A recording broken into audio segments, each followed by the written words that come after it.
ఈ ఫంక్షన్ సజావుగా జరిగిపోవాలని నేను కోరుకుంటున్నాను.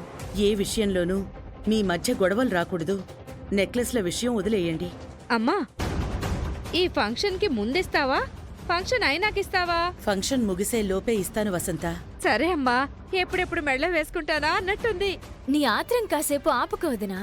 ఫంక్షన్ ముగిసేలోపు ఇస్తాను అని అత్తయ్య చెప్పారు కదా.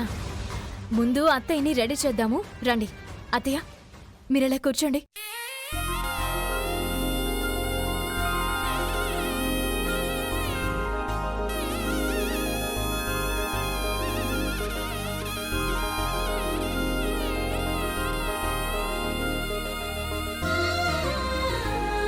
సింపుల్గా వచ్చేస్తానులేమ్మా, నాకివన్నీ ఎందుకు? అత్తయ్య, పెళ్లి కూతురంటే పెళ్లి కూతురులానే ఉండాలి.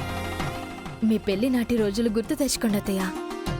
ఆ రోజుల్లో మీరెంత అందంగా రెడీ అయ్యి ఉండుంటారు. అవునమ్మా, ఆ రోజులే వేరు. అవే రోజులు ఇప్పుడు మళ్ళీ మీ కళ్ళ ముందు కనిపించాలి. అప్పుడే నాకు తృప్తిగా ఉంటుంది.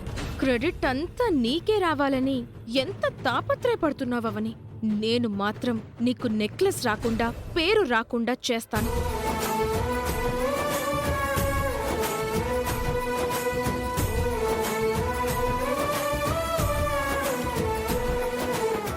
ఏ మాటకా మాట చెప్పుకోవాలి. మీ అందం ముందు మేమంతా అస్సలు పనికిరామంటే నమ్మండి. ఈ నిహారిక మరీను అవని కంటే ఎక్కువ పేరు రావాలని పెద్దావిడ్ని మరీ మునగ చెట్టెక్కించేస్తోంది.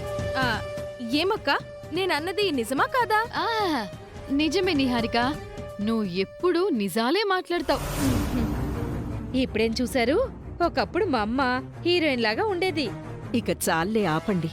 అయ్యో, మీరు సిగ్గుపడకండి, నాకు చచ్చిపోవాలనుంది.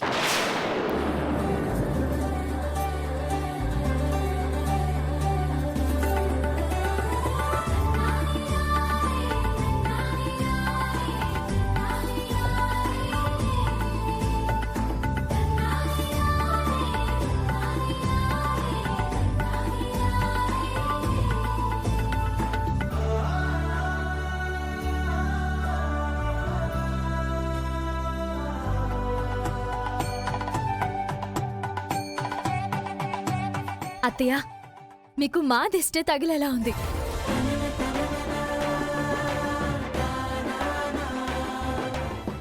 అక్కడ పెళ్లి కొడుకు అలంకరణ ఎక్కడి దాకా వచ్చిందో. అబ్బబ్బబ్బా, ఇక చాలరా కృష్ణ. అయిపోయింది నాన్న. ఫైనల్ టచ్గా చిన్న రింగు తీస్తే అత్తిరిపోతావు. ఒక నిమిషం అలాగే ఉండు.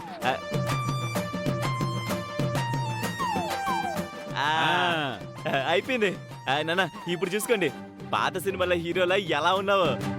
మామయ్య గారు అనకూడదు గాని, ఇప్పుడు మీరు పెళ్లి చూపులకు వెళ్ళినా కళ్ళు మోసుకుని పిల్లనిచ్చేస్తారు. ఊరుకోవయ్యా, ఏంటో మాటలు. నిజం మామయ్య గారు, మీకేం తక్కువ, ఇంకా జుట్టు కూడా తెల్లబడలేదు. మనిషివి కూడా మంచి బాడీ బిల్డర్లా ఉంటారు. నాకింత సోకు అవసరం అంటే మీరు నా మాట వినలేదు.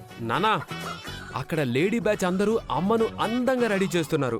మనం అస్సలు తగ్గకూడదు. పెళ్లి కూతురు కంటే పెళ్లి కొడుకే బాగున్నాడని మనకి మంచి పేరు రావాలి. మనం ఎంత రెడీ అయినా కూడా ఆడవాళ్ల ముందు పనికిరాం పెద్దిరాజు. వాళ్ళ అందమంతా రంగురంగుల చీరల్లోనూ దగదగా మెరిసే నగల్లోనూ ఉంటుంది. మందే ఉంది పంచ ఇంకా కండువ. ఈ మాట అంటే నేను ఒప్పుకోను మామయ్య గారు. రంగురంగు చీరల్లోనూ నగల్లోనూ గాజుల్లోనూ బొట్టు కాటుక పువ్వుల్లోనూ వాళ్ళ అందం ఉంటుందేమో, మన అందం మాత్రం మన మీసంలోనే ఉంటుంది. ఏమంటావు కృష్ణబాబు? భలే చెప్పా బావా. మనం తొడగొట్టి ఒకసారి పీసం ఇలా మెలేస్తే ఆడవాళ్ళ అందం అంతా మన ముందుకొచ్చి దాసోహం అంటుంది. ఎస్, శబాష్ కృష్ణబాబు. ఇంకాపుదరా? ఏ, నువ్వు మాతో ఏకీభవించవా? ఈ విశ్వంలో ఉన్నవి రెండే అందాలు. ఏంటో అవి? ఒకటి ప్రకృతి, రెండోది ఆడది. అంతే. అనకూడదు గాని నువ్వు మరీ పెళ్ళాంచాటు మొగుడివి. శ్రీకర్ చెప్పింది మీరు ఒప్పుకున్నా ఒప్పుకోకపోయినా అది నగ్న సత్యం. తండ్రి కొడుకులు ఒకటైపోయారు, ఇక మేం గెలవలేం గాని. మామయ్య గారు, ఇందాకటి నుంచి నాకు మాట అడగాలనుంది, అడగమంటారా? అడగవయ్యా. ఆడవాళ్ళకు నెక్లెస్లు పెడుతున్నారు, మగవాళ్ళకి ఏమీ లేవా? చైన్లో బ్రాస్లెట్లో ఉంగరాలు లాంటివి. ఇదిగో బావా, గంజిలోకి ఉప్పు లేదు గాని పాల్లోకి పంచదార కావాలన్నాడంట నీలాంటోడు అని సామెతలు మాత్రం చెప్పొద్దు కృష్ణబాబు. అలాంటి మాటలు అక్కంట ఉంది కానీ నేనెందుకంటాను చెప్పు. నువ్వు అడిగిన డౌట్కి సమాధానం చెప్తాను విను. అమ్మా నాన్నల షష్ఠి సందర్భంగా ఆడవాళ్ళకి కాదు మగాళ్ళకి మనకు కూడా ఏదో ఒకటి ఖచ్చితంగా ఉంటాయి. ఈ విషయం మనం అడగాల్సిన అవసరం లేదు. ఒకవేళ మనకేం లేవనుకోండి, మనకొచ్చే నష్టం ఏంటి? అయినా ఈ అకేషన్లో మనం పేరెంట్స్కి ఇవ్వాలి గాని వారి నుంచి మనం ఎటువంటి బహుమతులు ఆశించకూడదు. ఆ, ఏదో షష్ఠి పూర్తి జ్ఞాపకార్థంగా ఉంటాయిలే అని అడిగాను గాని వాటి మీద నాకు ఆశ ఉంటుందా ఏంటి? అలాగని నాన్నగారే వదిలేయర్లే.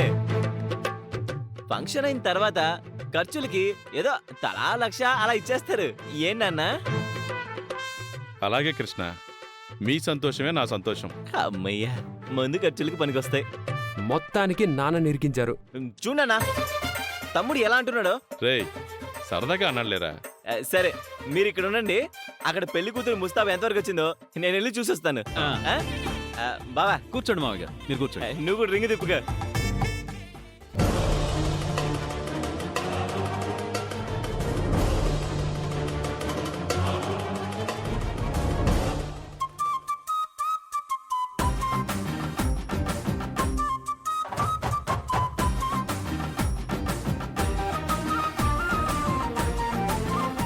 మా బంగారం ఎప్పుడు చూసినా నా కంటికి అందంగా మందంగా కనబడుతుంది.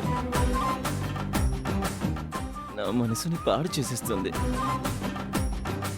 ఒంటరిగా దొరికింది, గట్టిగా వాటేసుకుని ఉక్కిరి బిక్కిరి చేసేయాలి.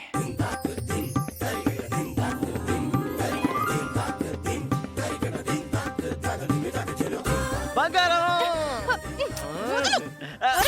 ఏంటి కృష్ణ, విసిగించుకో. వాట్ హ్యాపెండ్ బంగారం? మూడౌట్లో ఉన్నాను, నన్ను ఇబ్బంది పెట్టకు. నీ మూడ్ని సెట్ చేసే మంత్రం నా దగ్గర ఉంది. కమాన్ లడ్డు. చెప్తుంటే అర్థం కావడం లేదా? ఏం జరిగిందో నాకు చెప్పచ్చు కదా బంగారం. ఇప్పుడు నన్నేమి అడక్కు. నా అర్ధాంగిని ఎవరు డిస్టర్బ్ చేశారో, ఎందుకు డిస్టర్బ్ చేశారో తెలుసుకోవాల్సిన బాధ్యత నాకుంది. ఇప్పుడు నువ్వు అంత లోతుగా ఆలోచించాల్సిన అవసరం ఏమీ లేదు గాని నేను 1 గంట సేపు బయటికి వెళ్ళొస్తాను. నువ్విక్కడ మేనేజ్ చెయ్యి. ఫంక్షన్ జరుగుతోంది కదా. ఇదే మన పెళ్లి రోజు కాదు, వాళ్ళ షష్ఠి పూర్తి. ఇది పూర్తయ్యాక వెళ్ళొచ్చు కదా బంగారం. ఇప్పుడే వెళ్ళాలి. అయినా ఇంత అర్జెంట్ ఏంటి? నన్ను వదిలేసి నువ్వు ఒంటరిగా వెళ్ళడం ఏంటి? ఏ పని మీద వెళ్తున్నావు? అయినాక అంతా తెలుస్తుందిలే. ఇప్పుడు చెప్పకూడని రహస్యమా? అర్థం చేసుకోకుండా ఎందుకు వాదిస్తున్నావు? విషయం ఏంటో చెప్పమని అడుగుతుంటే వాదిస్తున్నానంటావేంటి? నీకు చెప్పకుండా వెళ్ళిపోతే ఏం చేసేవాడివి? నాతో ఈరోజు ఇలా మాట్లాడుతున్నావేంటి బంగారం? చెప్పింది చెయ్యి. ఓ అరగంటలో వచ్చేస్తుందని నేను వచ్చేంత వరకు ఇక్కడ మేనేజ్ చెయ్యి. అర్థమైందా? బంగారం బంగారం, నీ హ్యారీకి రోజు చాలా తేడాగా కనిపిస్తోంది. నా బంగారం మూడౌట్ అయిందంటే ఎవరికో మూడిందని అర్థం. ఏం బాంబు పేల్చబోతుందో ఏంటో.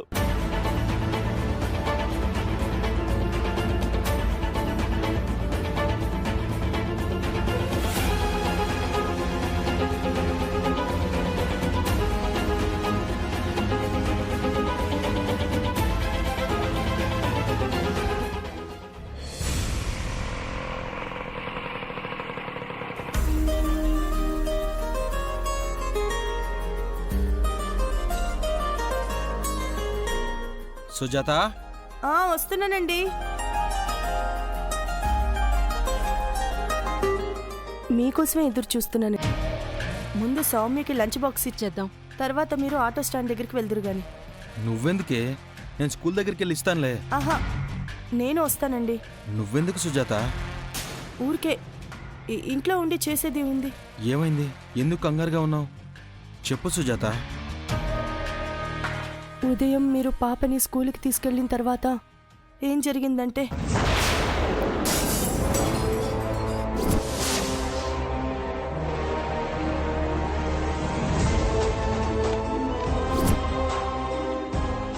అప్పటి నుంచి నా మనసుకేదో కీడుగా అనిపిస్తోందండి. ఏయ్, గాలికి పడిపోయి ఉంటుందిలే, భయపడకు. పొద్దున సౌమ్య కూడా కొంచెం దిగులుతోనే వెళ్ళిందండి. అందుకే నాకు సౌమ్యని చూడాలనుంది. పాపకి ఏం కాదు, నువ్వేం టెన్షన్ పడకు. పద వెళ్దాం. పదండి.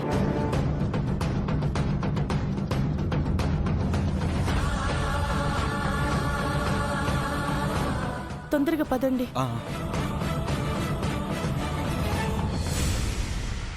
ఇక కిందకి బయలుదేరదామా? రావాల్సిన బంధువులు మరికొందరున్నారు. ఓ అరగంట చూసి వెళ్దాం. నిహారిక 5 నిమిషాల్లో వస్తానని చెప్పి వెళ్ళింది, ఇంకా రావట్లేదేంటి? కింద ఫంక్షన్ ఏర్పాట్లు చూసుకుంటున్నట్టుంది. నిజంగా నిహారిక అంత బాధ్యత తీసుకుంటే చాలా సంతోషమే. నువ్వు ఇలా మాట్లాడితేనే నాకు నచ్చదు అవని. అక్కడికి బాధ్యతంతా నీదే అన్నట్టు, మాదేం లేదన్నట్టు మమ్మల్ని తక్కువ చేసి చూస్తుంటావు. ఏదో మాట వరుస కన్నానక్క. మాట వరుసకి అనడమేంటి? అత్తయ్య దృష్టిలో ఎంత చెడైపోతాం? నేనలా అనుకోలేదు లావణ్య. ఎందుకు అనుకోరత్తయ్యా? ఒక్క మాటని 10 సార్లంటే ఎవరి మనసైనా మారిపోతుంది. అవనిలాంటి వాళ్ల మాటలు మరీ తీయగా ఉంటాయి. దెబ్బకి మాయలో పడిపోతారు. అది మాత్రం నిజం. ఆ అమ్మైతే మరీను తొందరగా బుట్టలో పడిపోతుంది. నిహారిక గురించి నేనన్న దాంట్లో తప్పే ఉంది. నేను మొదట్నుంచి గమనిస్తూనే ఉన్నాను. ఈ ఇంట్లో నాకు గాని, నిహారికకు గాని, వసంత వదనకు గాని పేరు రావటం నీకు అస్సలు ఇష్టం ఉండదు. లావణ్య, చిన్నపిల్లల్లా ఏంటి తగవులు? ఇలాంటి సమయంలో మీరు ఒకరినొకరు తప్పుగా మాట్లాడుకోకూడదు. ఆ ముక్క అవనికి చెప్పండి అత్తయ్యా. సరే అక్క. నిహారిక ఫంక్షన్ ఏర్పాట్లలో ఉందని నువ్వు చెప్పావు కదా, ఏం చేస్తుందో నేను వెళ్ళి చూసొస్తాను, అప్పుడు మాట్లాడుకుందాం.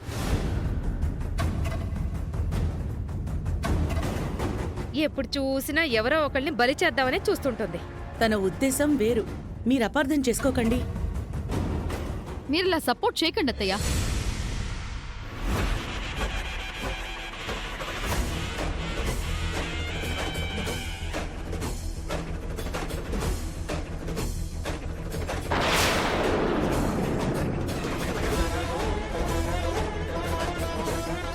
ఏమ్మా అవని?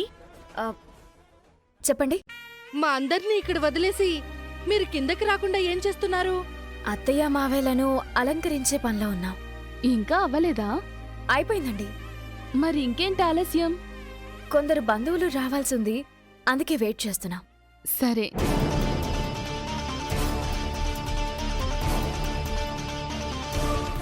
ఎవరి గురించి వెతుకుతున్నావు? మా నిహారిక గురించి. కిందకి రాలేదే? ఇక్కడికి వచ్చి ఏర్పాట్లు చూసుకుంటుందేమో అని అనుకున్నాను. మాకైతే కనిపించలేదు. సరే అండి, నేను ఇప్పుడే వస్తాను. సరేనమ్మా.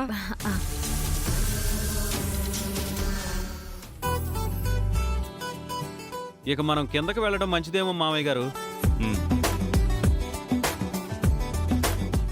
ఏమోని, ఇక్కడ అబ్బాయి గారు రెడీ, అక్కడ అమ్మాయి గారు రెడీయా? అత్తయ్య రెడీ బావా. మరి అందరం కిందకి వెళ్ళిపోదామా? బావా, నిహారిక గురించి వెతుకుతున్నాను.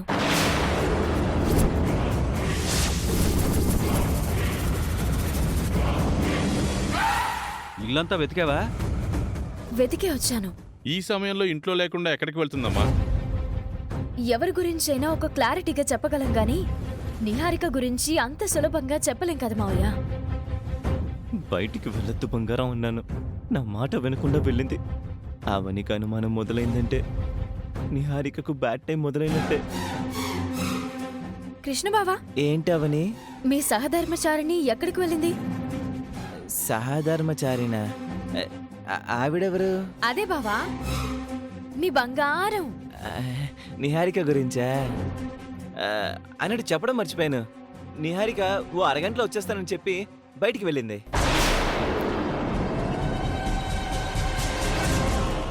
ఇంట్లో ఫంక్షన్ పెట్టుకుని ఈ సమయంలో ఎక్కడికి వెళ్ళిందిరా? అయినా నువ్వెలా బయటికి పంపించావు? సరే, ఎందుకు వెళ్ళింది? మీ బంగారం ఎప్పుడెక్కడికి వెళ్ళినా నువ్వు తోకలా ఉంటావు కదా బావా. తొందరగా వచ్చేస్తానని వెళ్ళింది, కానీ ఎక్కడికి, ఎందుకు, ఏంటి అనేది చెప్పలేదామని. ఎవరో ఫ్రెండ్ని కలవడానికి అయ్యింటుంది. ఎందుకు బావా అబద్ధం చెప్తున్నావు? నేనేం అబద్ధం చెప్పాను? నిహారిక ఎక్కడికి వెళ్తుందో నీకు చెప్పకుండా వెళ్తుందా చెప్పు. అనకూడదు గాని ఇదైతే నాకు నమ్మాలనిపించడం లేదు కృష్ణబాబు. నువ్వు గొమ్మనుండవయ్యా సామె, నేను నిజమే చెప్పాను. ఎవరితోనూ చెప్పకుండా అంత రహస్యంగా ఎక్కడికి వెళ్ళుంటుంది? ఈ అవని పోలీసు వాళ్ళు ఆరా తీయడం మొదలు పెట్టిందంటే దొంగ ఈజీగా దొరికిపోతుంది. ఎక్కడికి వెళ్ళావు బంగారం?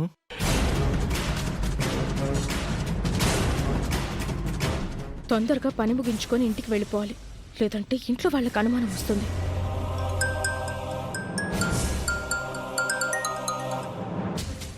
హలో, ఏమండి కొంచెం తొందరగా పోనివ్వండి.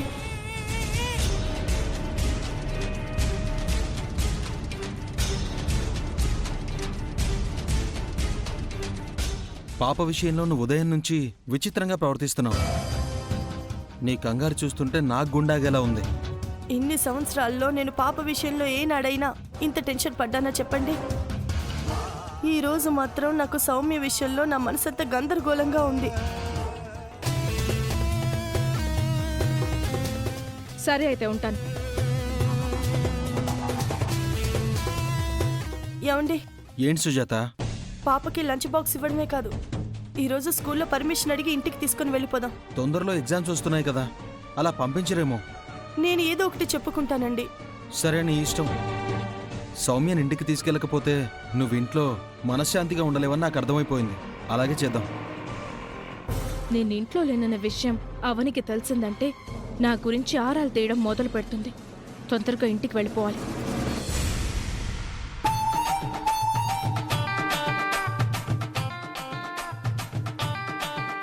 వచ్చిన బంధువుల్ని ఇక్కడ వదిలేసి అందరూ గదుల్లో ఏం చేస్తున్నట్టు? ఈ ఫంక్షన్ చూసుకొని నేను బయటికి వెళ్ళాలి. ఎప్పుడు మొదలవుతుందో ఏంటో. ఇంట్లో ఏం జరుగుతుందంటావ్? అదే అర్థం కావడం లేదు. ఆహా, ఆ,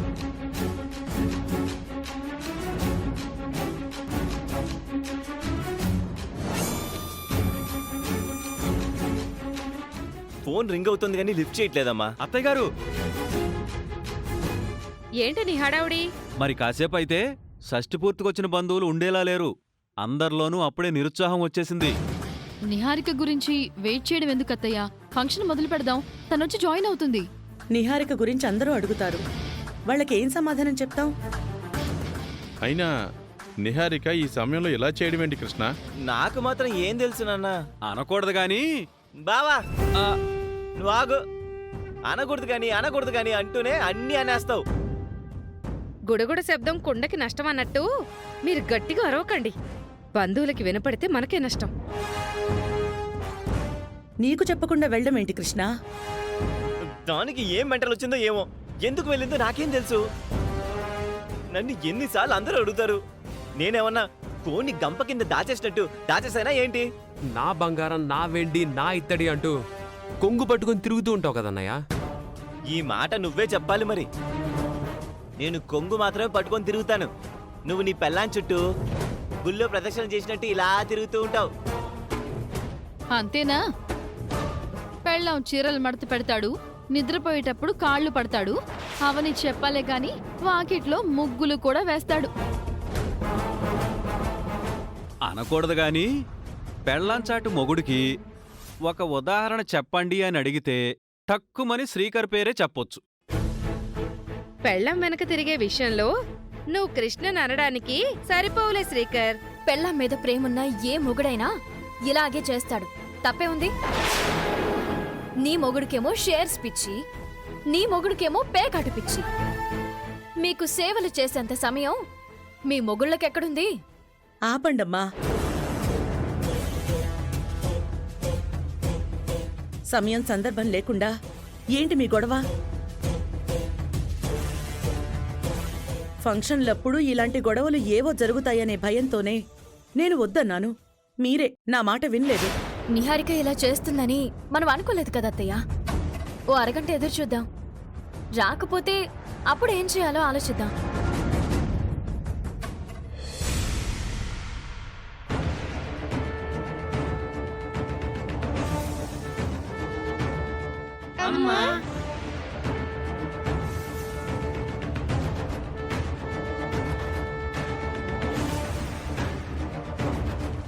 సౌమ్య, ఏమైంది సౌమ్య? ఎక్కడి నుంచున్నావు? అమ్మా నాన్న గురించి. ఎందుకు?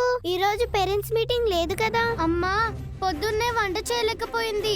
లంచ్ బాక్స్ తీసుకుని వస్తామని చెప్పారు, అందుకే ఎదురు చూస్తున్నాను. టీచర్ దగ్గర నుంచి ఫోన్ తీసుకొని మమ్మీ డాడీని రావద్దని చెప్పు. ఈ రోజు నా లంచ్ షేర్ చేసుకుందాం. పర్లేదులే, నేను వెయిట్ చేస్తాను. అమ్మ ఖచ్చితంగా వస్తుంది. నువ్వు వెళ్ళు. సరేలే.